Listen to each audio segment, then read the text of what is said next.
Well, hello, babies. How y'all doing this morning? All right. We're going to talk about something hard this morning. We're going to talk about losing our loved ones. We're going to talk about grief. And trust me, I know this going to bring up a lot of emotions for y'all. So just go on and get the damn tissues now.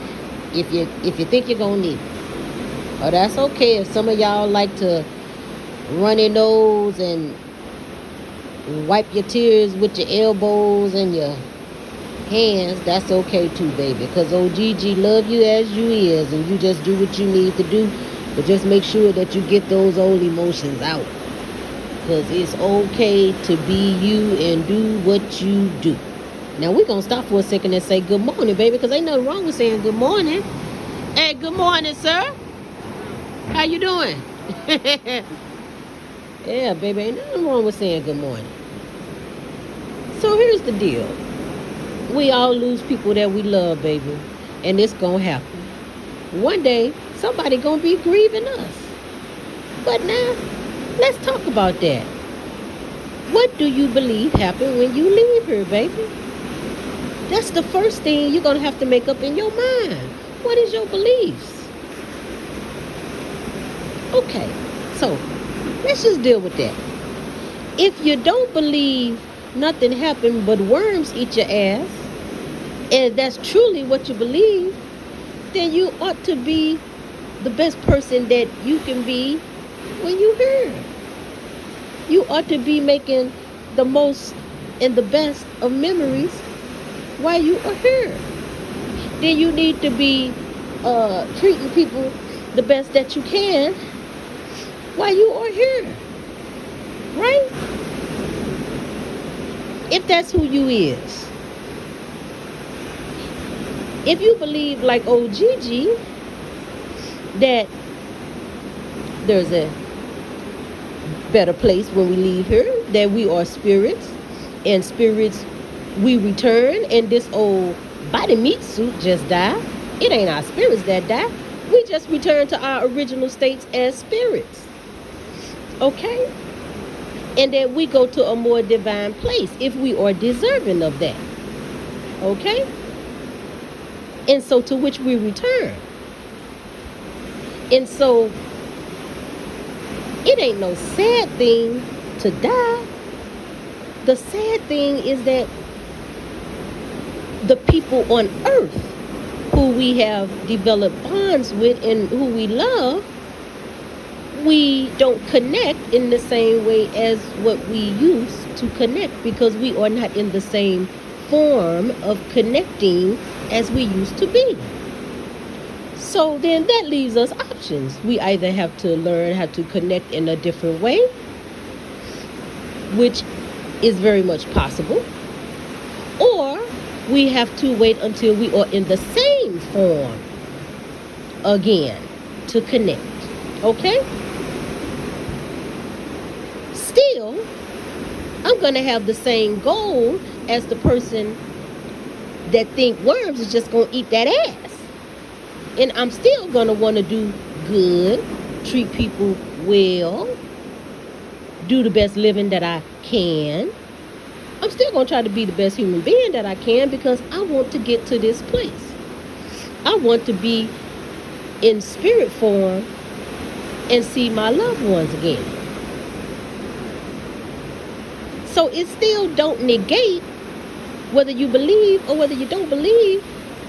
I guess OGG saying you still need to try to be a good human being no matter what.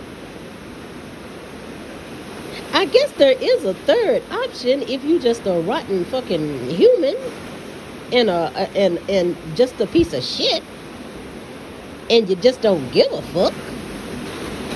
In which case, the old worm's gonna devour you, and then you got some shit coming when you die, and your soul is just damned. Well, in that case, then you just fucked. But if you ain't that, if you ain't a damned person, and you're a smart one, which I hope you are, Because I hope to see you on this side and the other side. I hope to see you. I just hope you're a smart one. And I hope that you do know God. And that you accept your Lord and Savior as Jesus Christ. Because boy, did he sacrifice a lot for us. But I can't tell you what to do, and I can't tell you what to believe in. That's just those GG's belief.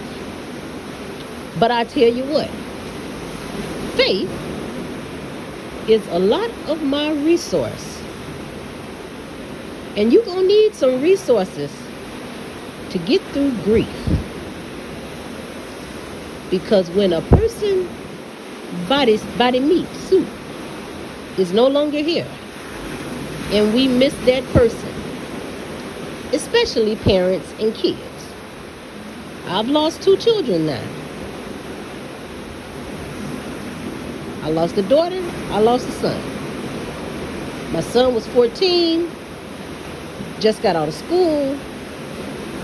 He's my stepson. I do not call him my stepson, I call him my son. I just want to clarify that, Gigi. Want to clarify that. I don't call, you don't step love, you don't step money. I don't fucking understand it. But just for clarification, for his biological mother. He got out of school, we have a family business. Smart kid. Spent time with me. A lot of time. A lot of learning, a lot of teaching. A lot of love. I love this kid. Went on vacations with this kid. Made room for this kid. Not only in my house, but in my heart. Do you understand me, people?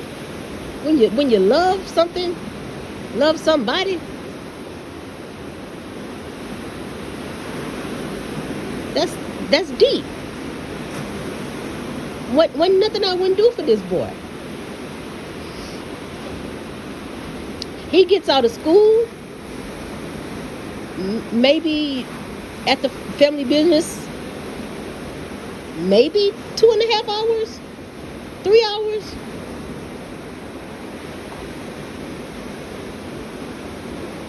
Some not so great people come rob the business,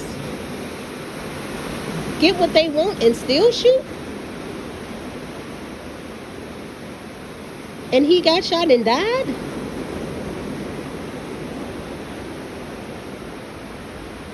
And when I come to the scene, he is still on the ground. And I have to see him. And when I ask the police, can I go just to stand by him? Because all I see is my son on the ground. And all I can think about is, oh my Lord, I don't want him on the ground by himself over there. And I'm here.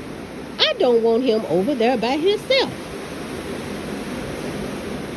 This is what your mind think of as a parent when you see your child in distress.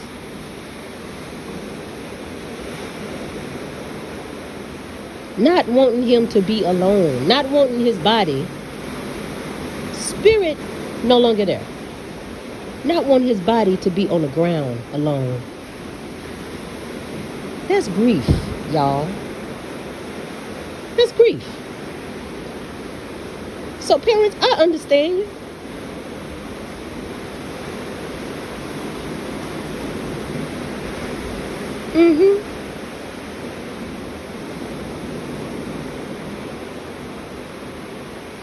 Children of parents that done lost their parents. My heart goes out to you. A part of you is gone. That was your mother or your father. I have not went through that yet. I think about it sometimes. My mom is not in great health. My dad is not in great health. Thank God I still got him. Thank God I can still see him. Thank God I can still have breakfast with him. I can still have lunch with him. My mom can annoy the fuck out of me. Woo! Thank God though. My dad can tell me his police adventures and his vet stories. And we can talk about politics, which drains my fucking neurons. But woo, I got them. Yeah,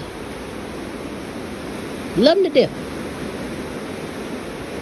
Glad God chose me to be one of their children. Yeah, that's a blessing. It ain't no curse, that's a blessing.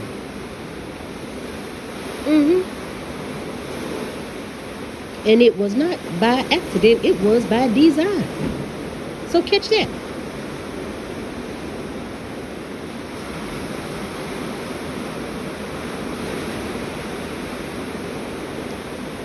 (2016). My youngest daughter, we'll just call her by her comedic acting name, one of her characters, Icky Nicky, but was a fantastic daughter. She was born with sickle cell anemia. It's a chronic disease. Doctors told me she wouldn't live to be 5. Yeah, I was 19. I told the doctors pretty much to fuck off. Thank you for your medical opinion, but I don't see God in the room. And I definitely didn't see no sunbeams or rainbows come into this building. So, when the doctors tell you some shit, understand it's an opinion. It's just the best medical opinion they can give you. It ain't sketched in stone, people. Just research things for yourself. Educate yourself. Because I didn't know shit about sickle cell anemia, but you better damn know that after that, the word sickle cell anemia, I learned everything I needed to know, starting with what type she had, which was SS, not SC. You see what I'm saying?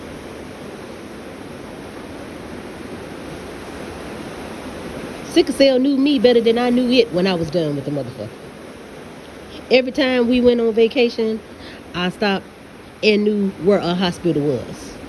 As a matter of fact, when she came here, we had to go to a Bohemian hospital. And can I tell you, it was the best damn hospital. It was basic. But when I tell you there was nothing basic about the experience, it was one of the best hospital experiences she had. I think she was flying higher than the plane was, but she got back to where we were from comfortably. And we went straight to her hospital. Okay? And she might have been 16 at the time.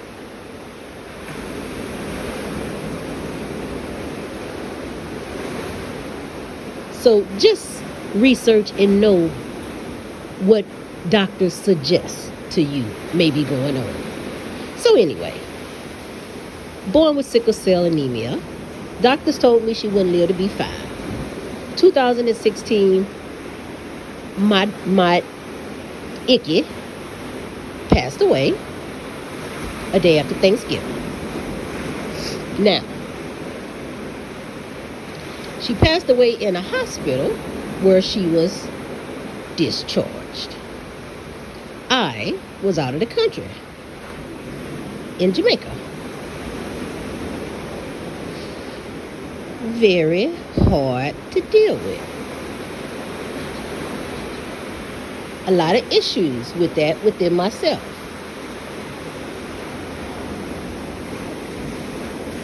Not an easy thing for a parent to get over and accept.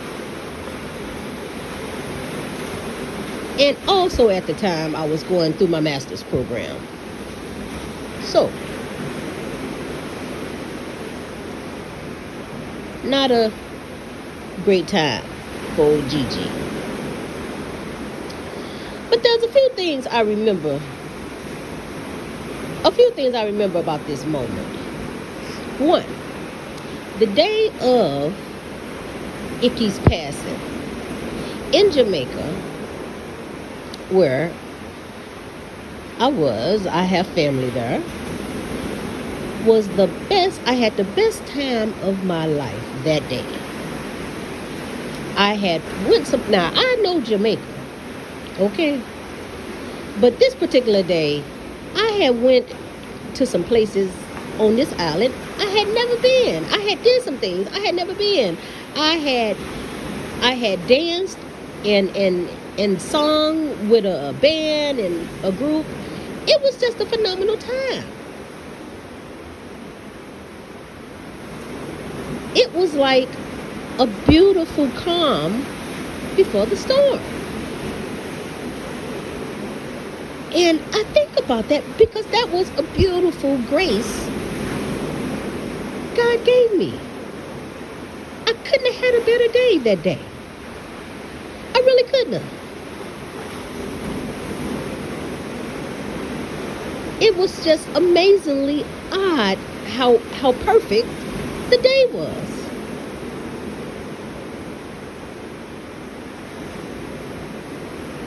And when my partner at the time got the call, and the call itself, just the call, something in me knew.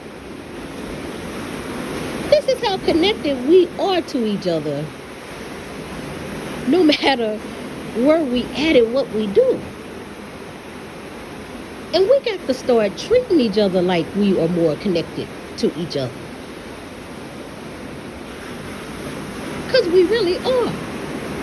No words needed to be said. I knew another child was gone. I just knew it. As he's pulling over, I tell him, no, don't even tell me. Don't tell me.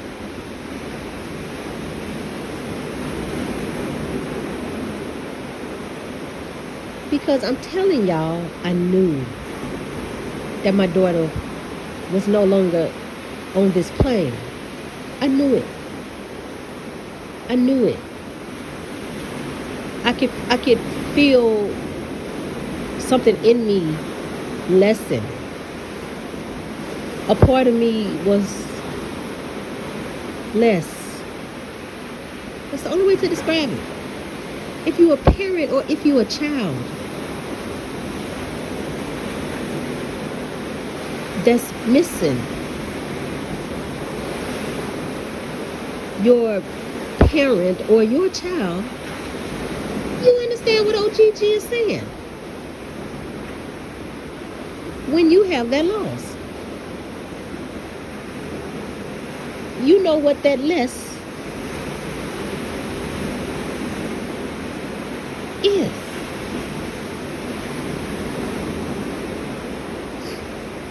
So,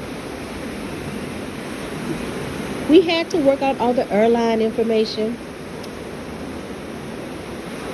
do all that night. Starting that night,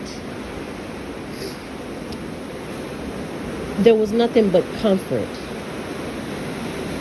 on the island. Starting from my partner's mom, who was also my friend. Just as I wailed through the night, and I mean, I did not talk. I just wailed. I have no other way to express it to you guys. It was just sorrow. Just sorrow. Mad sorrow. But as I wailed through the night, she would every now and then speak a few words, and it only sounded like this. Eva, darling, she would guard me, and don't worry about it. She would guard. She stay fast with God. And every now and then, the welling, through the welling, those words would resonate with me. Every now and then.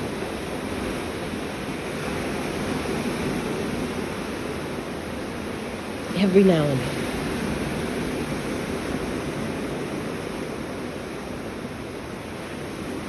That she is with God. So, we're going to fast forward a little bit so I can get to y'all twos for you. Because everybody have a story.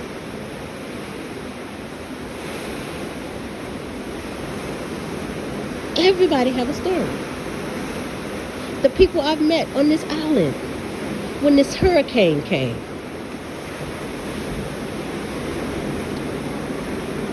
Story. Miss Della. Story. Hollis. Lost family. That's the market lady. Through the hurricane. That was last here on the island. Lost the family members. That's the story. I'm sure good old Mr.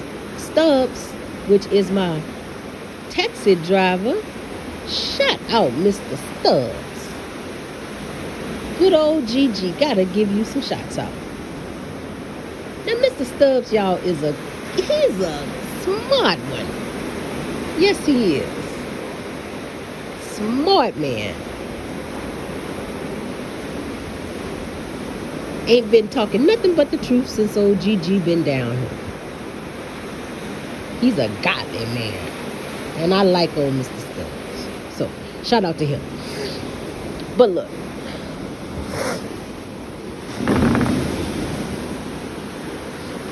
Once I got back to the States, my heart was just filled with a lot of anger.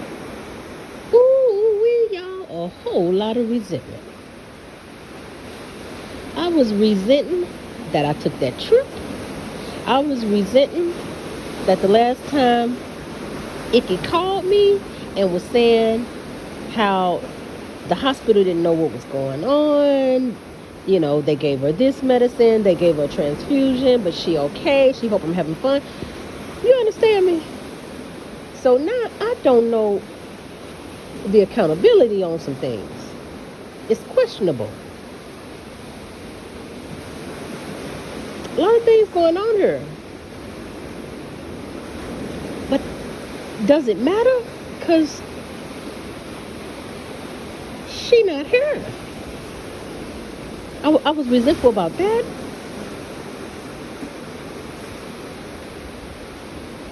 A lot of things was going in my head.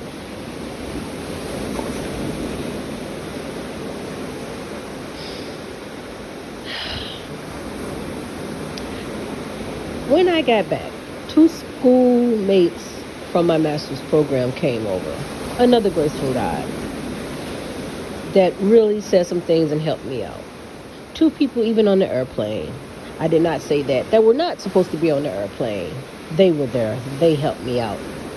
A lady, Maria, in the airport saw me weeping, came by. She helped me out. I mean, God's grace helped me out all from Jamaica all the way back to where I needed to be. Because he will do that for you. So, let's just talk about a few tools and we will touch on this again later, but there is a book that I am writing that gets very detailed on my experience, Gigi's experience specifically. And when that book comes out, I will let the channel know, tell them where to get it, and we will go from there. But the first thing we have to do is, because I was mad, I was mad at God, I was cussing him, like, what is you doing, dude? Is this your off day? Like, dang, what is happening here? But, you know, we have to always remember and put things in perspective. God is not punishing us when these things happen. What we have to remember is that He has blessed us with these blessings. And I had to ask myself, would I rather have not loved and not had? And the answer is no. So then, if the answer is no, then I have to be grateful for my daughter. I have to be grateful and have gratitude for the time that I did have with her. That whole experience was a blessing. If some damn doctor with a big head and a big stethoscope told me she wasn't gonna live to be 5 and she lived to be 24, well, damn, we did pretty good. So when I started going to grief counseling, which is a tool, take your ass to talk to somebody. Get these emotions out, because I'm telling you, you're not going to be able to connect in spirit to spirit. Do you feel me? You're not going to be able to dream about your child. You're not going to be having those great thoughts and memories like you should be, unless you clear out some of these damn emotions. So at some point, you're going to have to clear out some of these emotions, the anger, the resentment, being mad at God. Like, clear that shit out. You got to do it. Your thinking has to be in the right place. Your heart has to be in the right place.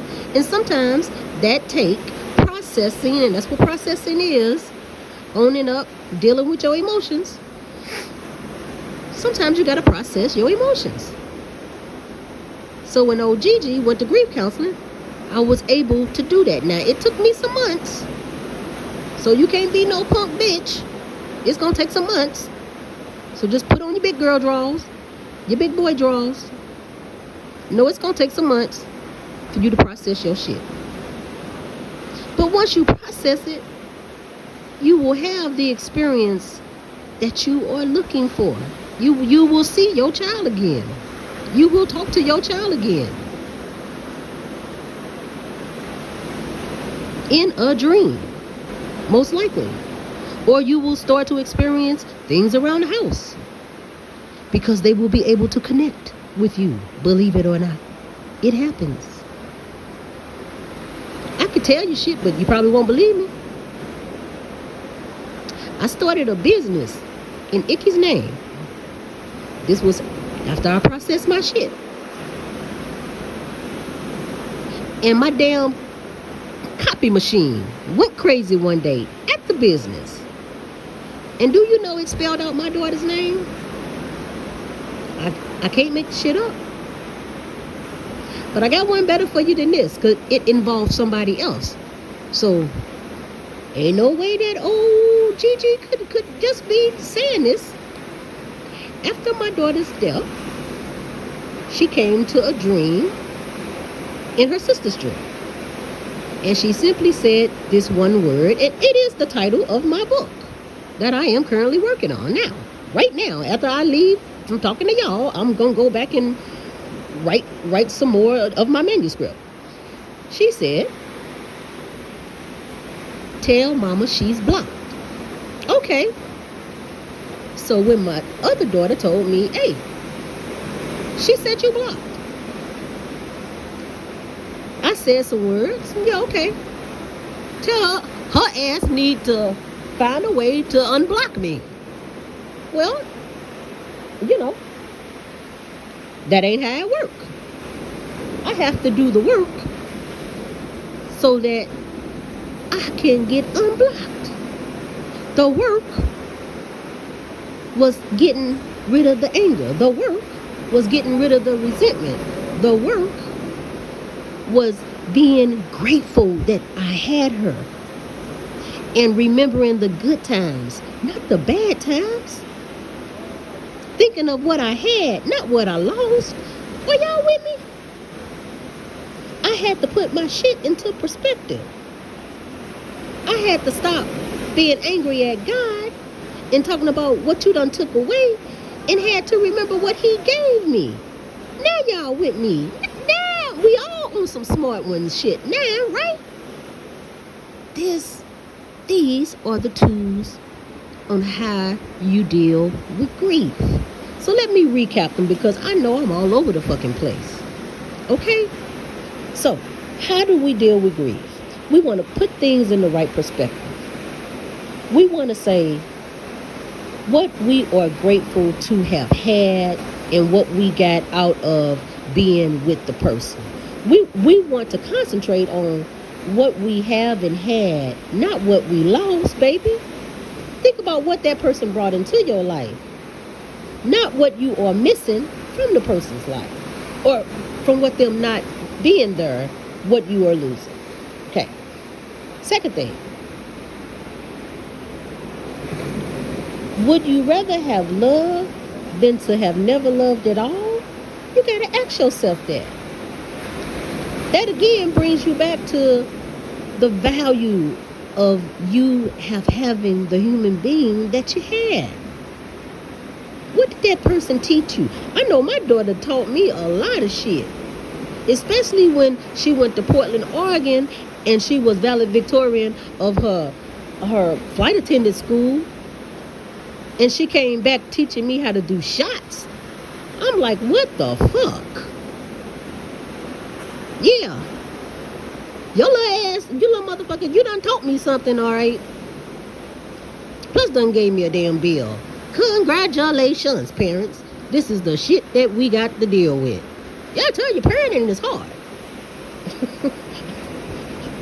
Yeah. They teach you. But just remember that you were chosen to be who you are. And the loved ones who you have loved and lost, they were chosen to be who they were in relationship to you. This is all by design. So if you want to honor them, that will make you feel better.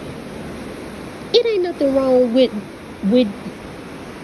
you lighting a candle or like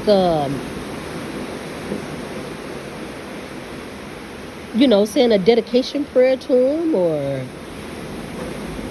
talking out loud if you feel their presence there. Because damn, sometimes you probably do. Try it. You'll like it. Do it. Don't worry about who see you talking to yourself sometime or whatever the fuck. Do what make you feel good. Do you see that box down there? That is my daughter's ashes. Right down there. Over my face. Right there. Okay? I can't tell you how many places she done been. And probably scattered. Some deliberately, some undeliberately. Lord Jesus help me. But look. Just honor each other. Honor each other while you're here, and honor each other when you ain't here. Because it's all about love. That is the goal. Love. So look, Gigi done went too long. Now I'm going to have to warm up my coffee. But just know, I love y'all. I want you to go in peace. I want you to heal. I'm so proud of myself that I didn't do no Viola Davis snotty nose fucking fences crying today, because that shit looked horrible. I don't care what the Oscars say, that shit was horrible. She's a smart one though, but that is the worst shit ever. Nah, y'all go in peace. I love you. And baby, always try to heal yourself. And Mr. Stubbs, I'm going to be ready to go out and go to the market today and go to anywhere That's beautiful. And just see a little bit more of the island. Okay. Later, y'all.